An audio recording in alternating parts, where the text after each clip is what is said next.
Good morning again, Bermuda.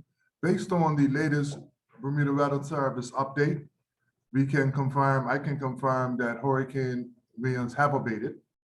But having said that, we are still in tropical storm conditions, and there are hazardous winds at this point between 50 and 63 knots. So please, I urge that people stay off the roads. I know that we are anxious to move about, but we are urging patience. We've had reports of people out jogging and walking their dogs and out exercising and the like. But now the emergency crews are about to go out and do their assessment. So we need everyone, if it's not an emergency situation, to please stay off the roads. We've had reports of dawn pearls, telephone wires. So this creates a hazardous situation. So it's still not safe out there. So unless you have to be out on the streets, please stay off the roads. At this time, I will turn it over to Ms. Michelle Pitcher of the Bermuda Weather Service. Michelle? Thank you, Minister. Good morning, Bermuda. As of 9 a.m., we did downgrade the hurricane warning to a tropical storm warning, as Fiona was approximately 108 nautical miles to the north of Bermuda and continuing to move away. However, that does not mean that we are out of damaging winds just yet. Winds across the island are still flirting with 50 to 60 knots, and we are certainly seeing gusts just at or near hurricane force. These strong gusts can continue to cause damage with trees and anything loosened overnight by the passage of Fiona.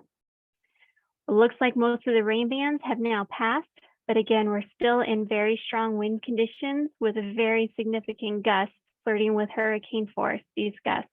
So please continue to be safe. We'll have another full update at around noon. Thank you. Michelle, thank you for that. I would like to now turn it over to Colonel Beasley of the Bermuda Regiment. Colonel Beasley.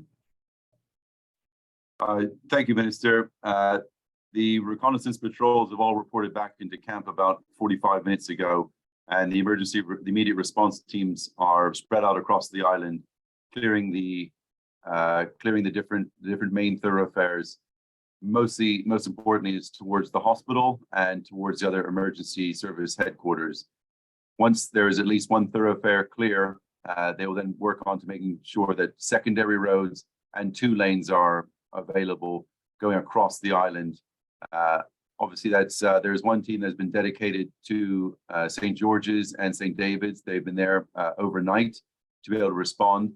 Thank you to all those people who have been calling into the EMO report line, which is 444-1447, and making sure that we can log all the issues and then we can delegate the tasks appropriately. We've also received some reports of watercraft that have been sunk or washed up on the rocks. As soon as the seas are safe to do so, the Royal Bermuda Regiment Coast Guard will go and ascertain where those exact locations are, but also to be going to the islands in the Great Sound and off of St. George's to check in with the residents on those different islands. So thank you to everybody who's been calling into the EMO to report any instances of damage or roads that have been blocked and power lines down.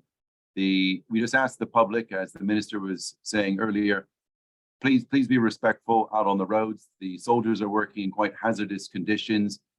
It is still windy out there. They're making sure that the roads are clear and free of debris so that when the winds do abate, the public can use them safely. Thank you, sir. That's it from me.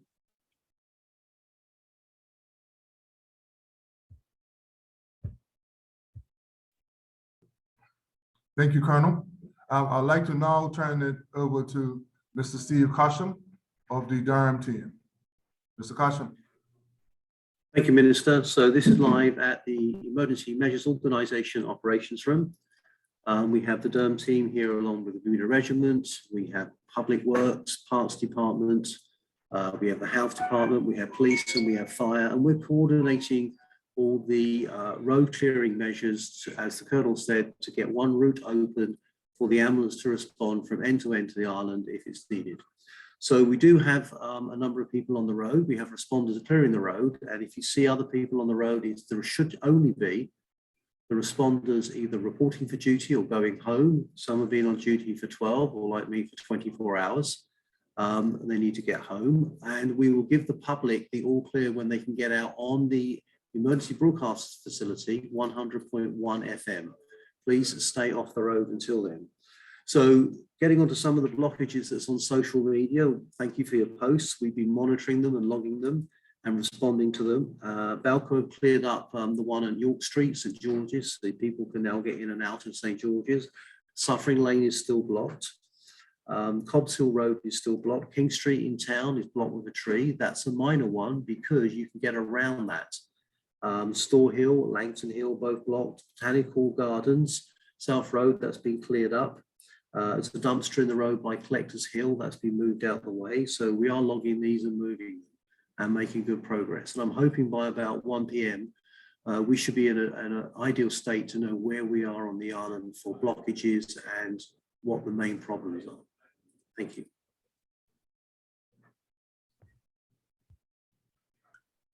Thank you, Steve. And as a public safety measure, I would like to reiterate that we are not out of the woods yet. Hurricane has passed, but we are still have hazardous wind. So please exercise common sense and courtesy to those emergency services that are on the streets, trying to clear our streets, trying to get us our lights back on. So please stay inside, stay safe. Thank you.